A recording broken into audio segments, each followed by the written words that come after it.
with the Hall of Fame game in Canton, Ohio. Kickoff just 2 hours away. The Bears already announcing that none of their starters will play. That includes number 1 overall pick Caleb Williams. The Texans also expected to rest their starters, of course, including C.J. Stroud. Now, Chicago opened as a 2-point favorite for tonight's game, but the favorite has flipped. It's now the Texans laying 2.5. Total at 32.5. It was 30.5 earlier in the day, so it's been on the move going up. We've seen back-to-back Hall of Fame games go over the total as 5 of 6 prior went under. Joe Fortenbaugh, look who decided to join us today.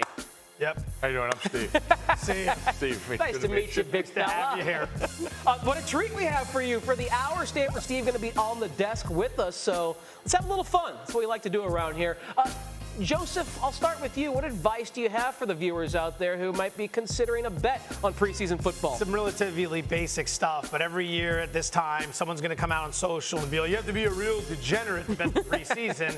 Not necessarily. There are good edges to be found here if you're paying attention to the right things. Number 1, obvious, who's playing, right? Pay attention to who's playing. Pay attention to quarterback depth charts. Pay attention to injuries. Pay attention to local beat writers who are going to be telling you snap counts that are projected for certain key players that are on the field. Number 2, know the coaches. Some of them will try to win. John Harbaugh, I should say, is the one in Baltimore. Jim's probably going to try to do it. Jim wants to win breakfast. So, yeah, he's going to want to win out there as well. Some guys couldn't care less. Late in the game, they're just trying to work out some things. They're not trying to move the ball down the field. For totals, rule of thumb, if it's priced at 37 or lower, tends to be an under. Doesn't mean it's a black letter law where you should just be blindly firing on that. But anything priced at 37 or lower tends to lean a little bit towards the under. Let's be happy. We got ball. It's August 1st, right? I think we have ball every weekend until the end of February. Beautiful. Have fun Buckle with it. up. But if you want to bet, just find a charity.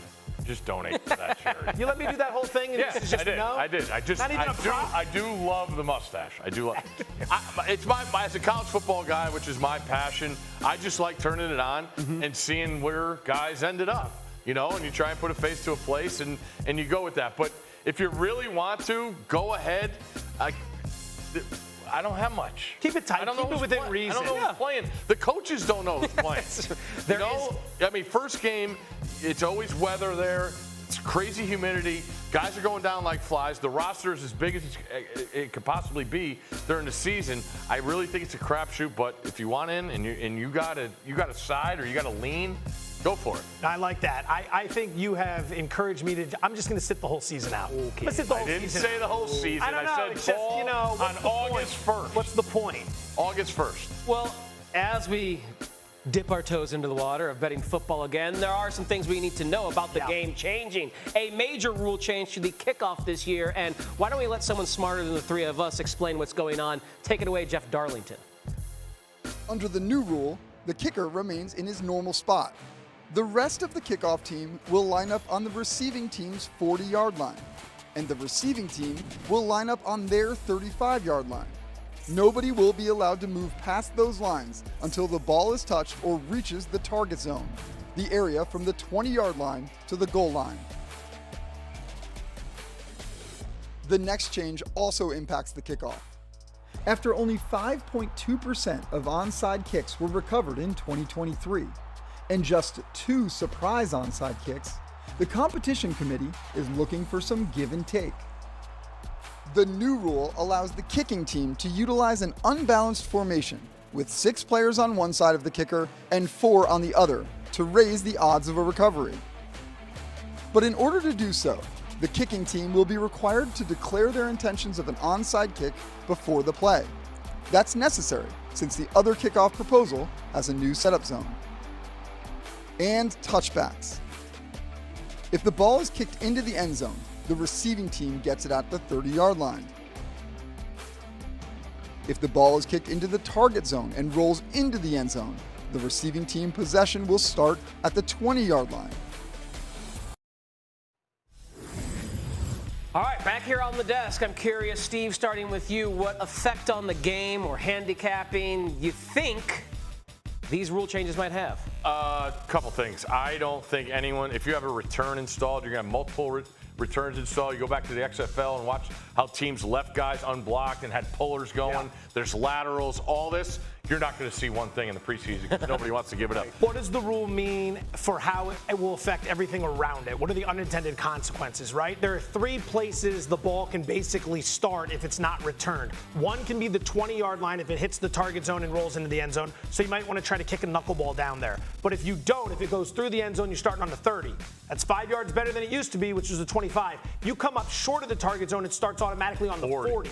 So keep in mind, those are detrimental to you, which means if you're driving down the field and you're 4th and 2 with a 41-yard field goal there, more teams, I think, are going to go for it. I think you're going to see more teams getting aggressive because if they kick the field goal and then you botch the kickoff coming back, you're going to be setting them up with good field position on the 30 or 40. They're going to be a couple first downs away from kicking their own field goal, and ultimately it's going to negate everything you just did. I think that's what we're going to see more of, 4th down attempts instead of field goals. The problem I have, hopefully we get rid of it in the preseason, is if you have these guys that are trying to be cute and hitting that 19-yard line, we're going to have reviews. It's going to be more, right? They're going to review if it hit the 20 or not. That would be awesome. And kickoff reviews. That's what I'm saying. You're going to have them in the preseason. You know, like the time to get cute with the kicking. Thought about that. With the kicking, I think is now, unless they even want to hide that. But if you, I mean, you got the most kickers you're going to have on your roster. You got specialty guys. You're going to try stuff. Yeah. But we're set up for kicking reviews.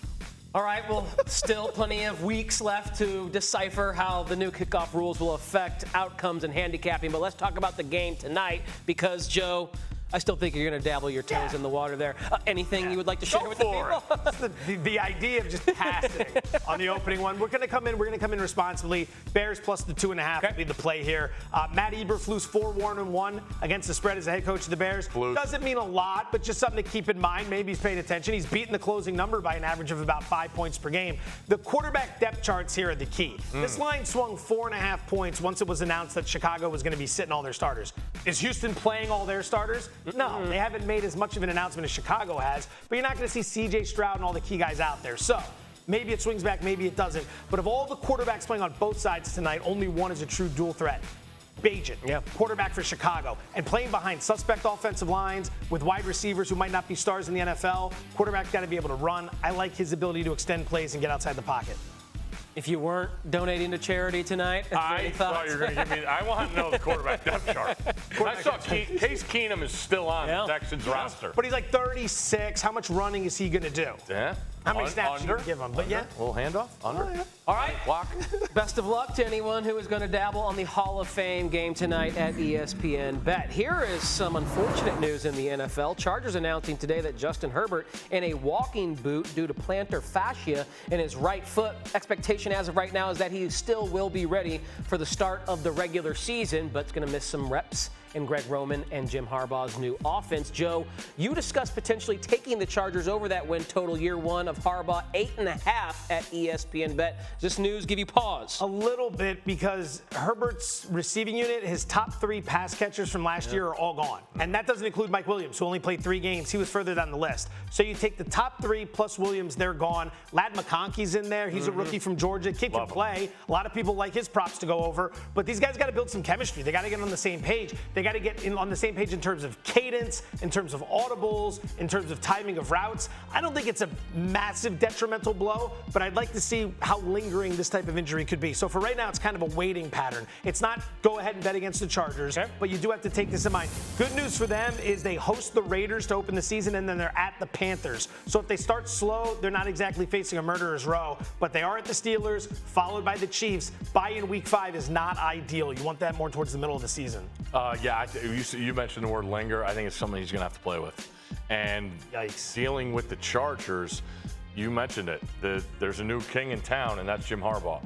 And Jim Harbaugh is going to do it his way. And stubborn as he is, and as great as he is, that's what I worry about, him doing things maybe a little unorthodox to prove a point to his team. You know, but whether it's a third, I mean, everybody loves 3rd and 2 and teams that are in shotgun. He's going to want to do it his way, whether that's quarterback under center with a fullback and a tight end. That's the one thing I think people, when you're thinking optimistic about the Chargers, he's a different guy and he wants things done his way. That's why I'm wary of their season win total. I think the Chargers, excitement for good reason with Harbaugh, but this certainly gives me a little bit more pause than maybe you two guys there, because a new regime, a new offense, you don't want to miss reps. And it's already a team I think that's lacking a little bit of talent on the offensive side of the ball.